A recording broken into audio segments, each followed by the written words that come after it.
नमस्ते प्यारे बच्चों। आज मैं आप लोगों से बात करने वाली हूँ एक कहानी के थ्रू से, क्योंकि 10th +2 even after graduation post graduation अक्सर जब हमने अपने करियर को चूज़ करना होता है ना, तो हम बड़ी दुविधा में होते हैं। तो इसलिए इस कहानी को बहुत ध्यानपूर्वक सुनिएगा, क्योंकि इस कहानी की बहुत इम्पोर्टेंस है। तो आप बहुत ध्यान से सुनिएगा। आपने कहानी सुनी होगी टू सिली गोट्स की। टू सिली गोट्स, एक थी सिली और एक थी बिली। एंड दोनों जिस विलेज में रहती थी, उस विलेज में एक पुलिया थी, मतलब एक ब्रिज था, शायद किसी रिवर के ऊपर या किसी पॉन्ड के ऊपर, तालाब के ऊपर। और वो ब्रिज इतना छोटा था, इतना तंग था कि उस पर से एक समय में केवल एक ही व्यक्ति निकल सकता था। तो एक दिन क्या हुआ, सिली और बिली both were very good friends. Both of them were very good friends, I'm telling you. And you know, one day what happened, एक दिन क्या हुआ कि वो दोनों एक लेफ्ट साइड से और एक राइट साइड से ब्रिज के ऐसे ऐसे ऐसे ऐसे चलते चलते यहाँ आके मिली और ऐसे भिड़ने लगी, ऐसे ऐसे ऐसे ऐसे ऐसे। And they forgot that they are very good friends. And but all of a sudden, Billy was very wise. Silly was silly. But Billy was very wise. So she thought, she said, Billy, silly, please stay back. She said, what happened? क्या हुआ? She said, मेरे दिमाग में एक idea आ रहा है। कहती क्या? कहती ऐसे तो अगर हम ऐसे ऐसे लड़ते रहे तो तुम खुद सोचो, ये जो ब्रिज है इतना तंग है, हम में से एक भी जरा सा भी पैर फिसला तो क्या होगा? हम गिर जाएंगे और जाके तालाब में डूब जाएंगे, नदी में डूब जाएंगे। और डूबना तो नहीं चाहती हो ना? सिली कहती नहीं। तो कहती फिर क्या करें? कहती मेरे दिमाग में एक आइडिया है, उसको ध्यान से सुनो और उसको कर लो तो तुम बच जाओगे। कहती अच्छा ठीक है। और उसने कहा, बिल्ली ने कहा, सिली देखो मैं नीचे लेट रही हूँ, तुम मेरे ऊपर से निकल जाओ, तो फिर जब तुम निकल जाओगी तो मैं भी बाद में निकल जाऊंगी। तो उसने कहा ठीक है। दोनों ने एक दूसरे की बात मान ली और बिल्ली नीचे लेटी और सिली उसके ऊपर से निकली, और उसके निकलने के बाद बिल्ली भी ने भी उस ब्रिज को क्रॉस कर लिया। स्टोरी अच्छी लगी? अच्छी लगी तो अब बताओ, इसमें से आपने शिक्षा क्या ली? क्या मॉरल था स्टोरी का? अब आप में से बहुत सारे लोग कहेंगे जी हमें एक दूसरे की हेल्प करनी चाहिए, हमें एक दूसरे की बात सुननी चाहिए, वगैरह वगैरह वगैरह। ठीक है, वो भी साइड पार्ट्स हैं, लेकिन आप ये देखो, इसमें सबसे पहली बात क्या थी? राइट प्लानिंग थी। राइट प्लान किया गया।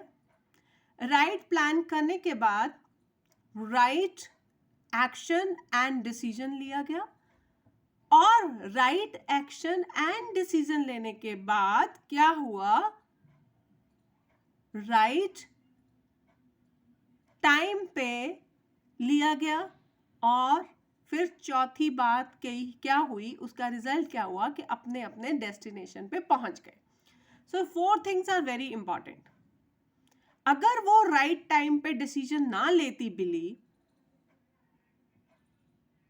राइट प्लानिंग ना करती, राइट प्लानिंग क्या थी कि she will first have a dialogue with the silly, and then she will lay down and she will let silly to cross the bridge first, because she knew silly is silly and she will be on zid and all.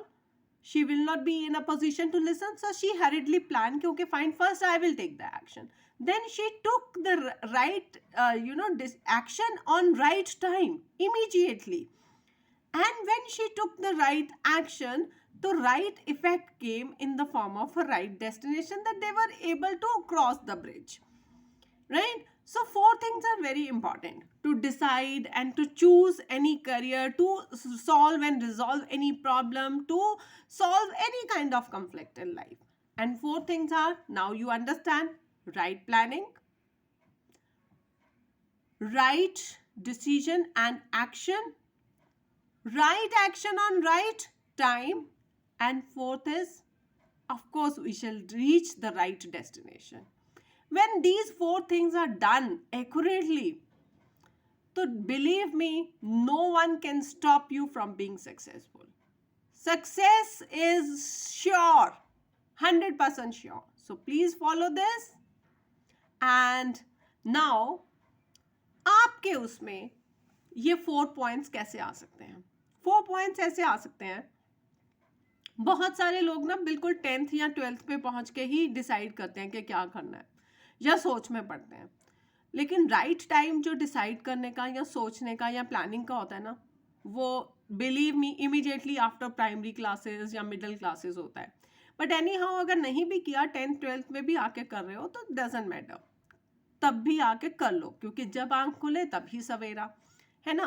तो अब आपने अब suppose आप बनना चाहते हो doctor, कोई बनना चाहता है इंजीनियर, कोई बनना चाहता है एडवोकेट, कोई डांसर भी बनना चाह रहा होगा, और कोई फिल्म एक्टिंग की दुनिया में भी चलना चाह रहा होगा।